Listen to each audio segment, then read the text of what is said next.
ఒక పక్కన ఇస్రో వాళ్ళు ఎట్లా అయితే ఆహ్, విద్యార్థులందరిని వచ్చి తమ దగ్గర నేర్చుకోమంటున్నారో, ఇప్పుడు ఐఐటీ వాళ్ళు, తిరుపతి ఐఐటీ ఒక మంచి ఆఫర్ ఇచ్చింది విద్యార్థులకి. ఐఐటీలో చదవాలని ప్రతి ఒక్కళ్ళు తపిస్తారు. ఆ లక్ష్యాన్ని సాకారం చేసుకుని ప్రేరణగా నిలిచే విషయం ఇది. పాఠశాల స్థాయిలో ఉన్నప్పుడే ఐఐటీ విద్యార్థికి ఒక రోజు గడిపేందుకు తిరుపతి ఐఐటీ టాకియన్ టెక్ ఫెస్ట్ 2026 అవకాశం కల్పిస్తుంది. ఆసక్తి ఉన్న వాళ్ళని మార్చి 8 నిర్వహించే కార్యక్రమంలో భాగస్వాములను చేస్తుంది. ఫెస్ట్‌లో ఐఐటీలోని విద్యా విధానం మీద వాళ్ళకి అవగాహన కల్పిస్తారు.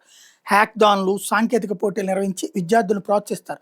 Robotics, line follower, robo demo, quiz, hands on robo building ఇట్లాంటివన్నిట్లో కూడా నేర్పుతారు. ఎందుకయ్యా అంటే చాలామంది ఐఐటీ వీటిట్లో ముందు కష్టపడుతున్నారు, వెళ్తున్నారు. అక్కడ దాకా జాయిన్ అయ్యాక అక్కడ సిస్టమ్స్ తెలియక 35, 40 ఆహ్, ఏది సారీ 35, 40% మంది మానేస్తున్నారు. లేదా సూసైడ్‌లు చేసుకుంటున్న పరిస్థితులు కూడా ఉంటాయి.